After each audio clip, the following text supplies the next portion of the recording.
You make more than you ever have, and you still feel broke.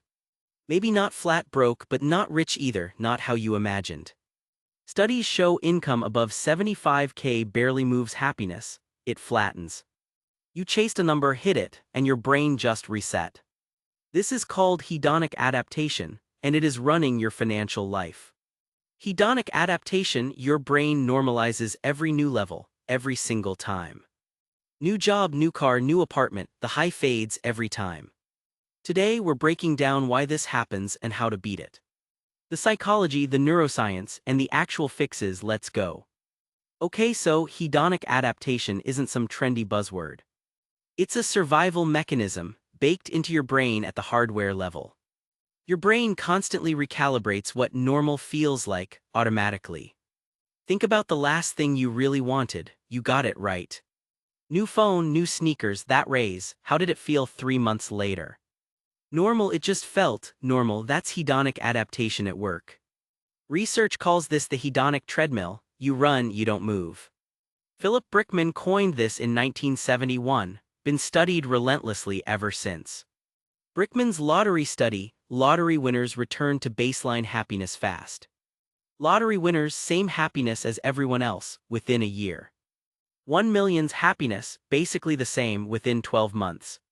Now here's where it gets really messed up, it works on bad stuff too. Same study, paraplegic accident victims, also return to baseline happiness. Up or down, the brain eventually resets, that's the mechanism. So the brain isn't tracking wealth, it's tracking change, only change.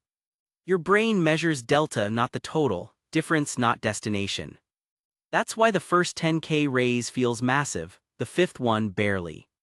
Hedonic adaptation is working perfectly, that's the uncomfortable truth. Alright, let's talk about what hedonic adaptation does to your spending. You get a raise, brain normalizes it fast, so now you upgrade. Lifestyle inflation, spending rises to match every income increase, always. It's not stupidity, it's hedonic adaptation pushing you to the next level. You made 45K, studio apartment, ramen, cheap car, felt fine. Now you make 90K, bigger place, nicer car, restaurants, still feels fine. The number doubled, the feeling didn't. That's hedonic adaptation. Exact example. The average American savings rate has barely moved in 40 years, 5%. Income grew for decades, savings rate basically unchanged, wild. Because every raise got eaten by a new baseline, hedonic adaptation wins. And here's the sneaky part, you don't even notice it happening.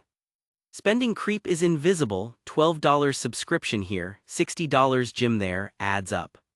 $232 a month in subscriptions you barely notice, almost $3K a year. And none of it makes you feel significantly better, that's the trap. Old you 45K thrilled with a pizza Friday, new you $90K bored at brunch. Hedonic adaptation moved your goalposts without asking permission, always does.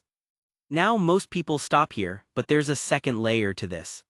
Here's the second layer, hedonic adaptation plus social comparison. Your brain doesn't just adapt to your own level, it compares you to others. Easterlin paradox, rich countries not significantly happier than poorer ones. Why? Because relative income matters more than absolute income, relative. You feel rich when you earn more than the people around you, not absolutely. Person A, $80K in a $50K average neighborhood, feels well off. Person B, $80K in a $200K average neighborhood, feels behind. Same $80K, totally opposite feelings of wealth, let that land. Your reference group is everything, and social media just made it worse. Before social media, you compared yourself to your neighborhood, 150 people. Now you compare yourself to the wealthiest 1% of the internet, daily. Instagram shows yacht life, TikTok shows new cars, your brain takes notes. Your reference group just became the global wealthy elite, every single day. Hedonic adaptation already reset your baseline, social comparison keeps raising it. This is why 6 figures feels like just enough, just barely enough. 44% of people earning over $100K still live paycheck to paycheck, no cap. 44% on 6 figures, paycheck to paycheck, hedonic adaptation and comparison.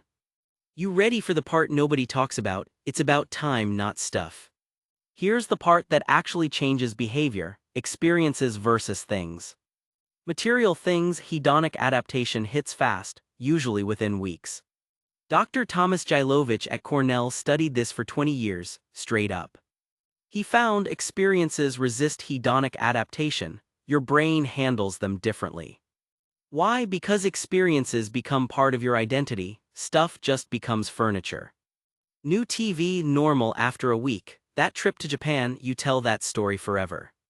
Experiences also improve with time, you romanticize them, stuff depreciates. That camping trip that rained all weekend, now it's a great story every time. Research confirms anticipation of experiences generates as much joy as the thing itself. Planning the trip is almost as good as the trip, literally, scientifically. Buy a couch, no anticipation joy; book a trip, joy starts immediately. Now add social comparison, nobody brags about their couch on Instagram. Experiences are also harder to compare, that creates a different kind of value. You can compare cars by spec, you can't compare memories, they're uniquely yours. This is why hedonic adaptation hits stuff hard and skips experiences mostly. Alright, here's the part you actually came for, the fixes. 5 moves backed by actual psychology, not vibes, not motivation speak. Fix 1. Savor consciously. Notice the good before your brain normalizes it. Gratitude journals work, but not vague ones, specific, detailed, daily. Not "I'm grateful for my apartment," what's specifically about it right now? Fix 2. Use negative visualization. Imagine not having what you have. Stoics practiced this 2,000 years ago, now neuroscience backs it fully. Imagine losing your job tomorrow, your home, your health, feel that. Now look at what you have, hedonic adaptation just got interrupted, that's the move. Fix 3. Audit lifestyle creep. Cancel 1 subscription you barely use. Cutting 1 forgotten $15 subscription, you don't even notice it's gone. That's the other direction of hedonic adaptation, working for you. Fix 4. Delay purchases intentionally. Anticipation is a real financial tool. The 48-hour rule: wait 2 days on any purchase over $50, simple. If you still want it, you get the anticipation joy and the thing, win-win. Fix 5. Redefine your reference group, who you compare to changes everything. Unfollow accounts that make you feel poor, not weak, strategic. Follow people building something real, the aspirational gap will shrink. And here's the bonus fix: buy time, not stuff, straight up. Harvard research: spending on time-saving services increases happiness more than things. Paying someone to clean your home, do your laundry, that's time back.